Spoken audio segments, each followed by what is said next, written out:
In 2092, climate changes has destroyed most plants on the planet, making Earth nearly uninhabitable.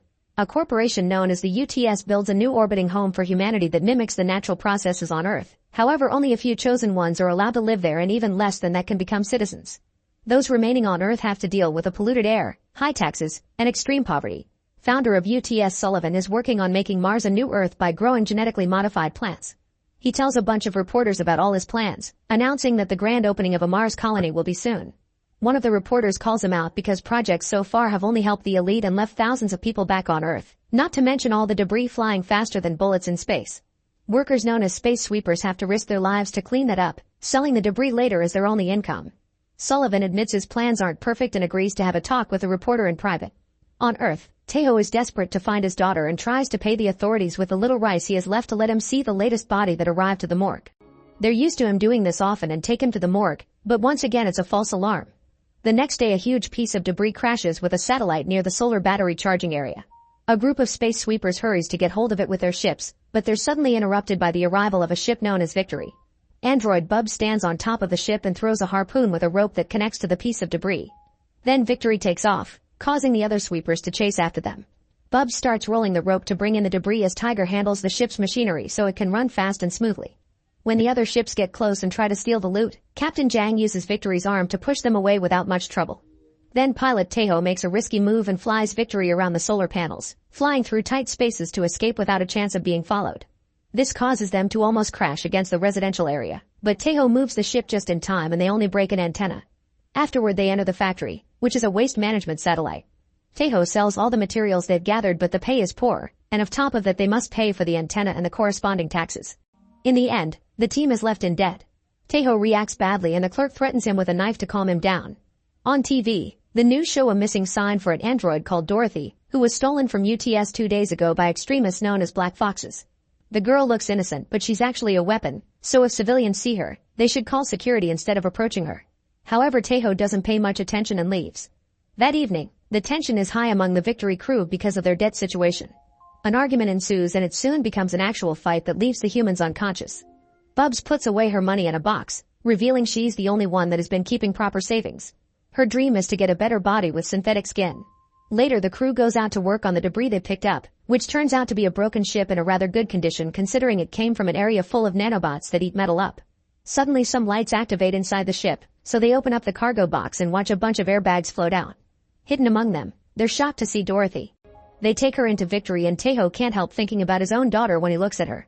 At that moment the news show the missing ad again and the crew gets scared when they hear she's a weapon, quickly running for cover when she opens her mouth. However, she's just sneezing. Then the crew runs to hide in their rooms and decide how to proceed. Tejo comes out again to try to tie her up, but as soon as she moves he gets scared and hides behind some metal. At that moment he notices she has a bag, so he grabs it and takes it with him to his room to examine its contents. There's a phone with lots of missed calls for someone named Dr. Kang and some paperwork from UTS with the same name. The crew decides to fly toward one of the residential district for non-citizens. They leave the ship but Dorothy stays behind and when she's alone, she reveals a power that causes a dead plant to bloom. Meanwhile the crew goes to a bar and discusses what to do. Hager tried calling the police and was left on waiting, but Tejo thinks they can make good money by selling Dorothy to the Black Foxes. An argument ensues and once they all reach an agreement, Tejo takes out a machine that distorts his voice and isn't traceable. He calls Dr. Kang and shows him a video of Dorothy, asking for $2 million in exchange for the girl. Kang immediately agrees to pay and they decide on a meeting spot. While the crew dresses up for the exchange, an alert rings in the computer, revealing the police are coming. They immediately take off the disguises and hide the girl, acting normal right before an officer comes aboard. The cop explains his station got a call from the ship and notices Tiger gesturing at someone behind a door. With a taser in hand, he enters the room to search for anything suspicious, but Dorothy sneaks around and always stays hidden. Tejo takes some of Bub's savings and puts in the cop's hand before the guy pushes him away. However, the cash is still in his fingers and Bub's recorded everything, so Jang threatens to report him until he leaves. Afterward Tejo and Tiger put on the costumes again and go to a club in the commercial district for the exchange. While Tiger keeps Dorothy safe in a bag, Tejo moves to meet with Kang, who surprises him from behind and checks for weapons before telling him to move. In a balcony nearby, some guards get ready to shoot. The duo meets with Tiger and Kang hands him a suitcase with the money, but when they open the bag they discover Dorothy is gone. The girl is wandering among the dancing crowd, who suddenly freezes when they notice a child. At that moment everyone's devices start showing Dorothy's missing ad and they step back in fear. The guards open fire and Tejo drags her out of the way just in time, But the shots destroy the DJ booth and chaos ensues as everyone runs away in panic. Kang keeps trying to reach Dorothy but the running crowd pushes him along. As Taeho and Tiger keep looking for Kang, a guard notices them and fires right at them. However, Dorothy's power creates a shield that dissolves all the bullets. The guards still keep on shooting until there's not a single presence left in the room, thinking they've killed their objectives. However, the guys manage to sneak away with Dorothy and they're leaving in victory now. Since the ship has damage, they must stay in the factory. After scolding them for failing, Jang destroys Dorothy's phone because she thinks the guards used it to track them. She saved Kang's number so they can contact him with their own communicator. In the meantime, Sullivan is chatting with his scientist team about the nanobots on Mars that are trying to build plants and even an ocean. Someone brought him Dorothy's goggles from the club and he keeps staring at them as he scolds his team, saying they must find evidence that there's no hope on Earth. His veins gain a dark color as he wiggles in pain. Sometime later, Dorothy asks Taeho for scissors and uses them to cut off the tomatoes that have grown on the plant. Taeho is impressed and takes Dorothy with him to sell them to other sweepers, making some money but also bonding in the process. Afterward, it's Bub's turn to watch over Dorothy and they share makeup. While they chat, Bub's scan discovers a secret about Dorothy, but the girl changes the subject to ask about Taeho. Bubs explains Taeho was a child soldier, and for most of his life he knew nothing but violence.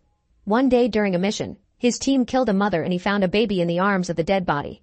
Instead of sending her to Earth like the rules said, he adopted her as his daughter. Soon he discovered that the explosion from the mission had left her deaf and he blamed himself, so from then on he wasn't capable of hurting people anymore. This caused UTS to fire him and they ended up in a poor neighborhood.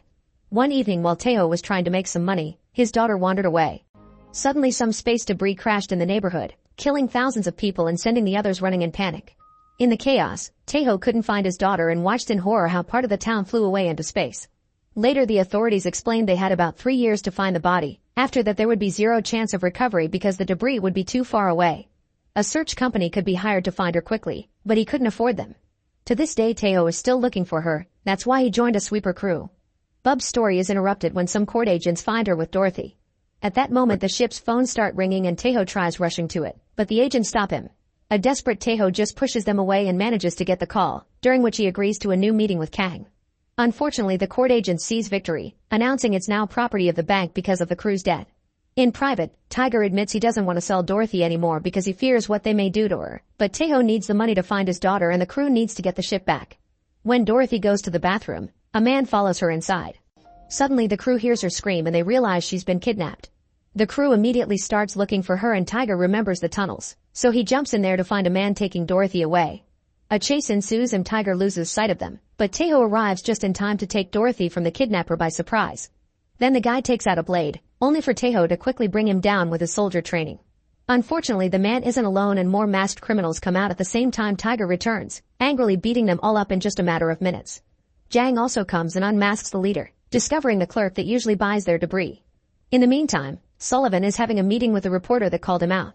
Sullivan explains he doesn't choose the citizens according to their economic status. His system runs DNA tests to choose the people with the best genes. The reporter points out that UTS is draining Earth's economy and creating too much space waste, effectively accelerating Earth's death. Getting creepy, Sullivan starts describing how he saw everyone in his village die when he was young and he lost his family, so since then he promised he would make humanity better. At the same time his guards bring an unconscious black fox and drop him on the floor. Sullivan tells the reporter he'll make him a citizen if he shoots the fox, and the reporter does it after some hesitation. However, Sullivan sees this as proof the guy is trash and kills him while his skin changes color. Back to the crew, they confront the kidnappers while Dorothy rushes to the bathroom. Jang points out robots don't poop and concludes Dorothy is human, which Bubs confirms. Then she uses a special light to reveal the kidnappers' tattoos, proving them to be black foxes. The group explains the foxes aren't terrorists, they're actually an environmental organization.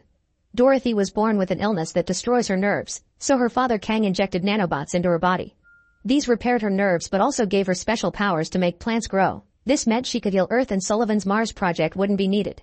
When Sullivan heard about Dorothy, he sent his guards to kill her. The labs and scientists that worked with her were destroyed, but Dorothy couldn't be killed because the only way to kill a nanobot is to use a hydrogen bomb. Such a bomb can be found inside the factory's anti-gravity system, so the soldiers want to put her there and blow it up. Then the factory would crash on Earth and cause enough natural and nuclear disasters to finally put an end to it. In short, Sullivan wants to cleanse humanity.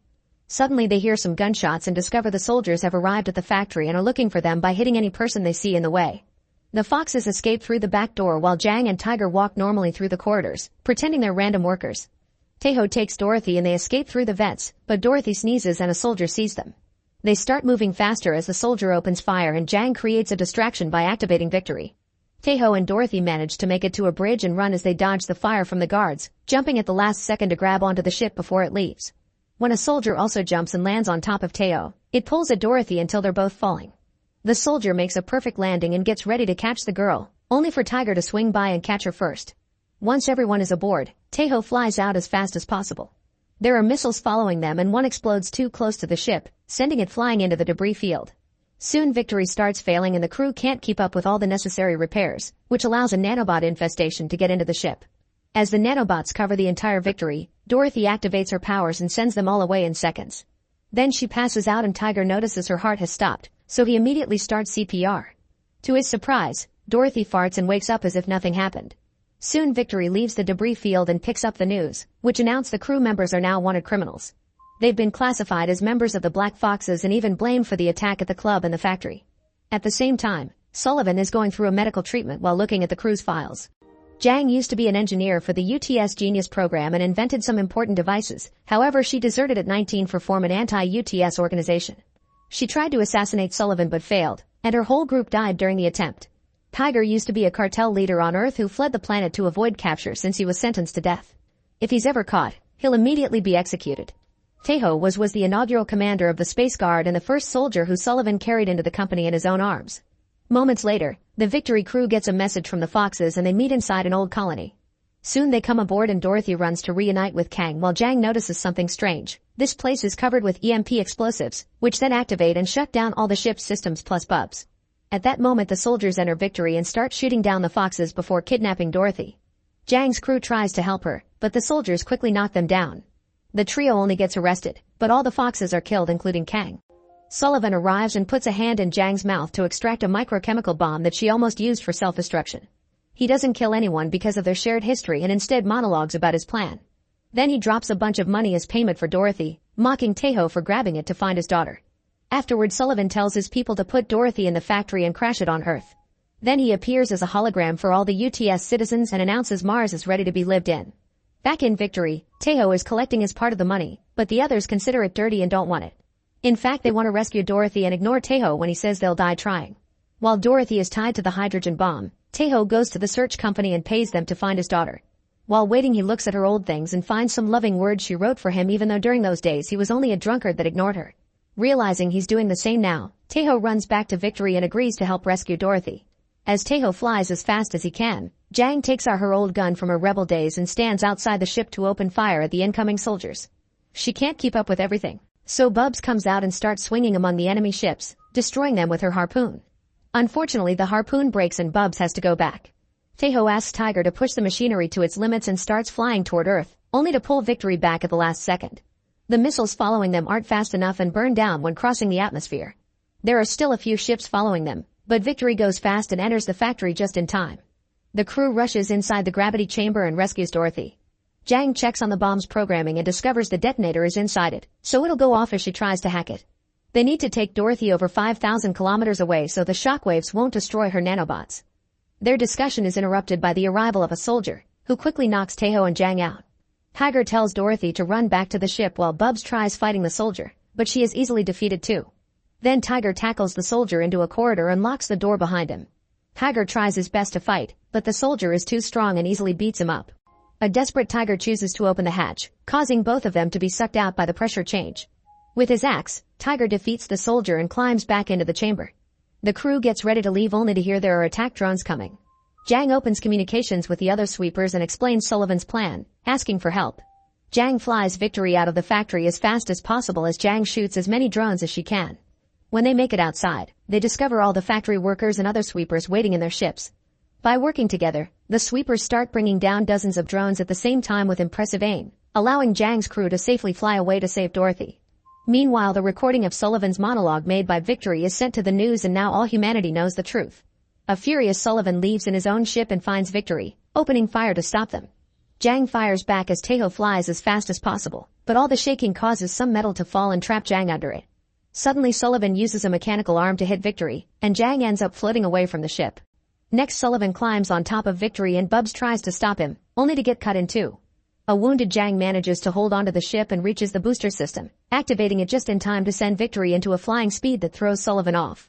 Unfortunately, the booster doesn't last long and Sullivan reaches Victory again, breaking it open with the mechanical arms. To his shock, he finds the bomb inside. It turns out the crew took the bomb with them when they left the factory and dropped Dorothy with the other sweepers before they fled away. This way they acted as bait for Sullivan and saved everyone at the same time, even if it cost their lives. The other sweepers watch with tears as the bomb goes off, killing Sullivan and destroying Victory. At that moment Dorothy activates her powers and controls the nanobots, which safely bring the biggest piece of Victory out of the explosion with the crew still alive inside. Sometime later UTS apologizes for the cover-up and promises to start working on restoring Earth. The sweepers are paid very well for their heroism, so their debt is gone and Bubs finally has the body she wanted. Tejo takes Dorothy to the search company and she connects to the nanobots in the debris area, which allow her to search for his daughter's DNA. A projection of her body appears and Tejo meets her in the astral plane to say goodbye. The crew adopts Dorothy and lives like a happy family as Earth becomes green again. Make sure to subscribe and turn on notifications so you can watch more videos like this. Thanks for watching.